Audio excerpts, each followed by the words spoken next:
did mention Uber, and I think there are a lot of similarities between kind of what happened with Travis Kalanick at Uber and with Adam Neumann at WeWork, just in terms of the fact that I think they both kind of were able to ride really high off the fact that there's so much support from VCs for the founder. There's this cult of the founder that we talked a bit last week about because we spoke about Mike Isaac's book, which is about Uber. And I think the main theme of his book is that is what Travis was able to get away with just because, he was the founding CEO and he was so essential to the company. And I think that Adam has presented himself in the same way. Like, remember when he, in the original S1 filing, mentioned himself, what was it, 47 times? It was an insane number of times. Yeah, and just technically, he was not the founding CEO of the company. Of WeWork?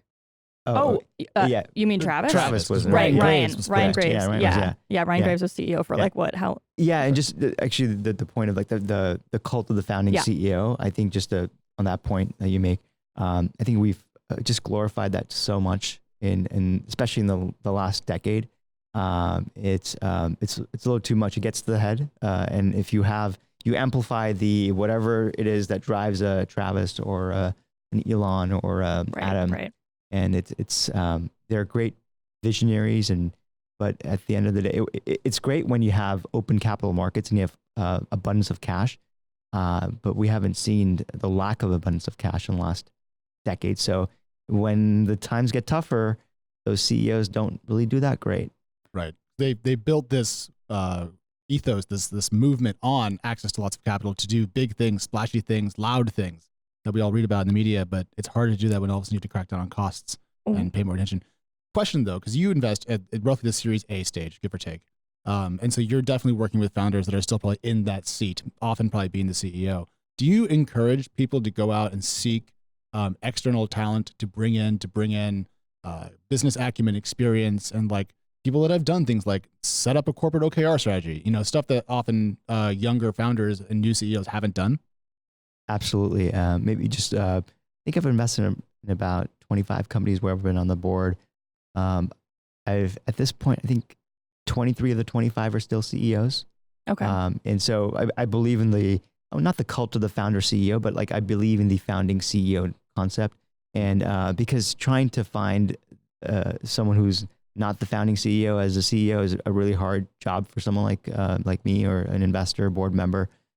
So highly try to optimize for people who can go the distance. And so how do you help people go the distance? You arm them with the tools, but you also surround them with the people that can help them thrive. So give you a quick example.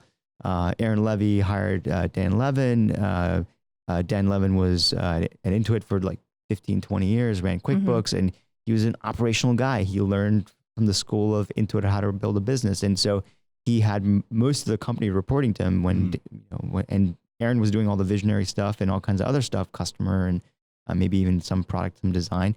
But Dan had most of the team reporting to him, and that is not uncommon in companies where you've got this visionary CEO. So you have to, as board members, really make sure you're watching for the blind spots of these amazing founding CEOs and help them become more operational or not. Yeah. Let them spike on the visionary stuff and let someone else come in and help them with the execution stuff. Yeah, I mean, there was a time period back in, I think, 2014, 2015 when Aaron Levie was ubiquitous. Yeah. This was before Box went public. Aaron Levie is the CEO of Box, still to this day.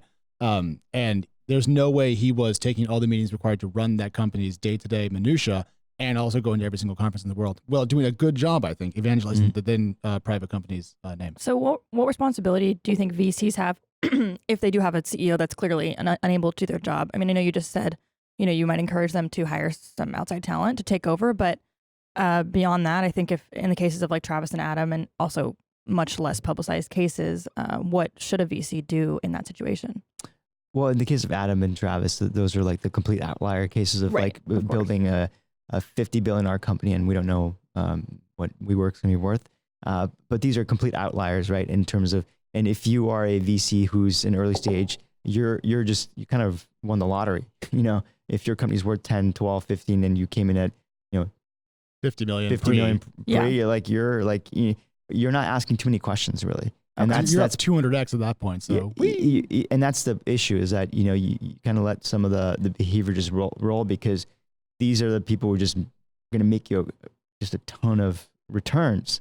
And that's part of the issue is like, so then the moral authority of, does it rest on people who come in at, let's say, in the case of Uber, it's like, I think TPG and Google came in and, their cost basis is $4 billion now, and they have board seats, and they, in these hot companies, you actually don't give up board seats these days. So that's part of the problem is that when things get so hot, like nobody has moral authority anymore over what's right in terms of who should be CEO, because these CEOs are the ones making everyone so wealthy.